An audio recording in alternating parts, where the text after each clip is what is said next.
प्रतिवर्षं श्रावणमासस्य पूर्णिमायां तिथौ अस्माभिः संस्कृतदिनम् आचर्यते। उक्तञ्च संस्कृतं नाम दैवी वाक् अन्वाख्याता महर्षिभिः। अन्यत्र च उक्तं भारतस्य प्रतिष्ठे द्वे संस्कृतं संस्कृतिस्तथा। अस्माकं भारतदेशस्य प्रतिष्ठास्थानं संस्कृतं विद्यते। कविभिः उक्तं जानाति विविधा भाषाः जानाति विविधाः कलाः आत्मानं स न जानाति यो न जानाति संस्कृतम्। अतः अध्यात्मविद्यायाः अधिगमनार्थं संस्कृतम् अनिवार्यम्। अत एव अस्माकं पूर्वजैः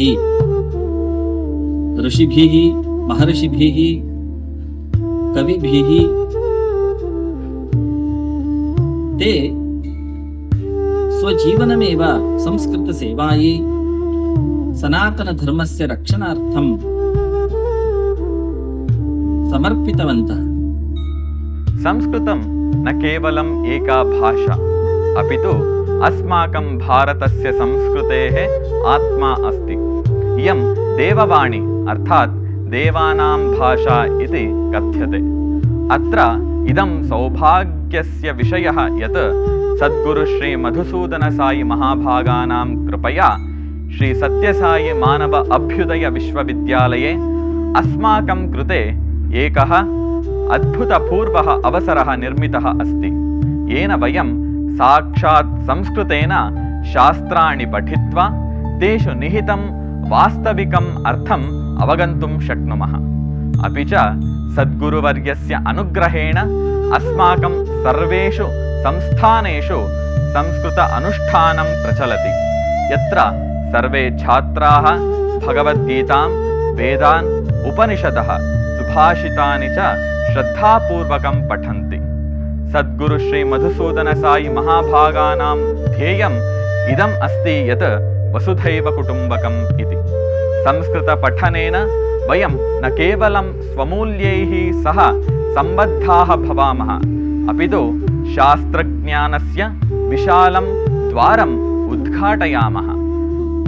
विश्वकल्याणं प्रति अस्माकं भारतवर्षस्य महद्योगदानं वर्तते। भारतदेशे सर्वेषु अपि क्षेत्रेषु कलाशास्त्रविज्ञानादिषु निपुणाः वैज्ञानिकाश्च आसन्। तत्रापि सर्वश्रेष्ठयोगदानम् अध्यात्मविद्या इति स्पष्टम्। स एव सनातनधर्म इति नाम्ना अपि सुप्रसिद्धो वर्तते। अस्माकं विश्वविद्यालये अधुना अहं ऋषिपरम्परया प्राप्तशास्त्राणाम् अध्ययनं कुर्वन् अस्मि। तेभ्यश्च शास्त्रेभ्यः प्रेरणाम् आयामि। अस्माकं विश्वविद्यालयस्य ध्येयं योगः कर्मसु कौशलम् इत्यस्ति। अयं तु साक्षात् भगवद्वचनम्। वाक्यमिदं भगवता कृष्णेन प्रोक्तम्। किं बहुना अस्माकं राष्ट्रस्य नौसेनायाः ध्येयं शन्नो वरुणः इति अपि तैत्तिरीयवाक्यम्।